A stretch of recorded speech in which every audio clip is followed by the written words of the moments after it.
Really obvious. The court ruling last night for schools. We've seen a lot of talk, social media, parents. We heard from a few schools this morning that had parents trying to send their kids back without masks. What's your message about that today? So nothing about the COVID pandemic has changed overnight. COVID is still here. The science remains the same as it did yesterday.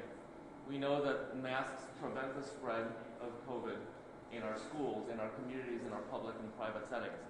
And so whatever happens in the court doesn't change the reality that masks work. I'd like to think that now is an opportunity for us all to do the right thing because it's the right thing to do, not because it is or is not mandatory. I like to think of an analogy, which is that if seatbelts were no longer mandatory, would we stop wearing seatbelts? And the answer, I think, in most cases is no. Because we all believe that seatbelts work, they reduce our chance of injury, they're not perfect, but we all wear seatbelts because it's the right thing to do.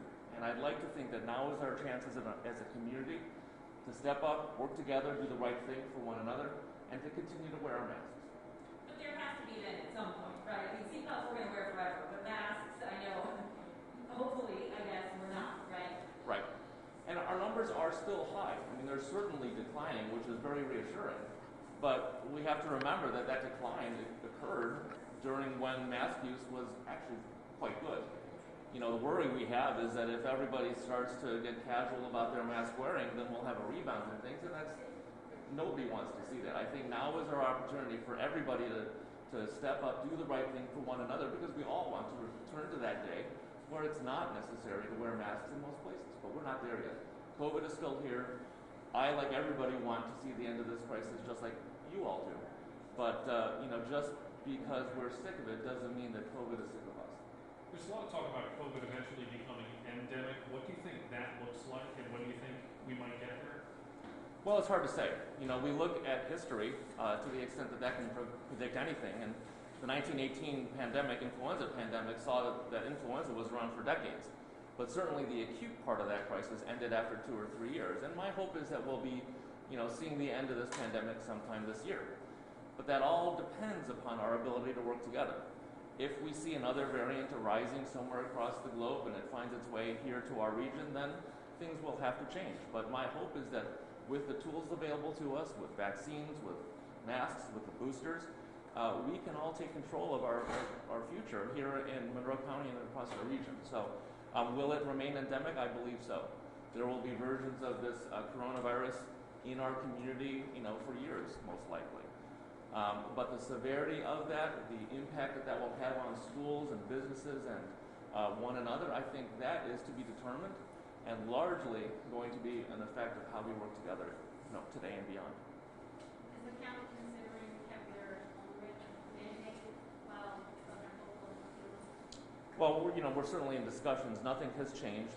The county executive still has the state of emergency, which allows for mandatory masking in indoor county spaces. But we're certainly going to see what happens in the courts.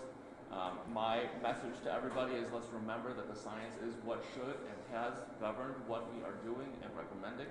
And as of today, with COVID where it is, I recommend that in schools, in public places, that we continue to wear our masks. Do you feel like rulings like this cause a lot of confusion for parents and put schools in a really tough position? I don't think anybody is in a comfortable position when it comes to this pandemic. And, as the health department, as we have followed the guidance, issued our own guidance, the courts have another aspect of all of this.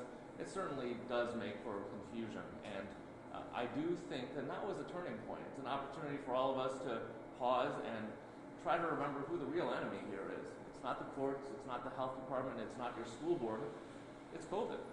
And let's remember what we know that has worked and will work to get us out of this pandemic.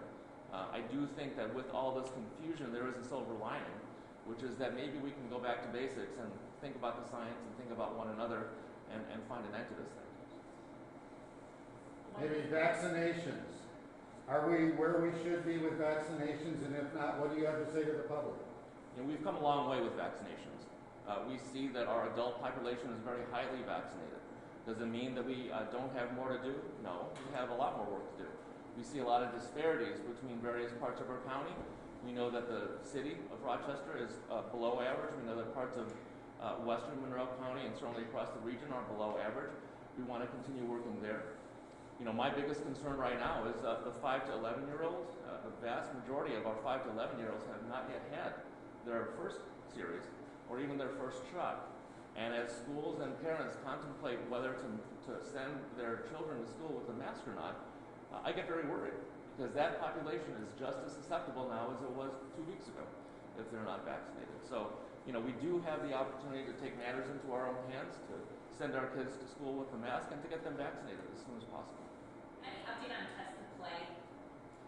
No, we don't have any updates on that. I know the state is looking into this, and we had our call yesterday. No new news on that, but we're expecting some in the next week or so. Okay, let's move into the question.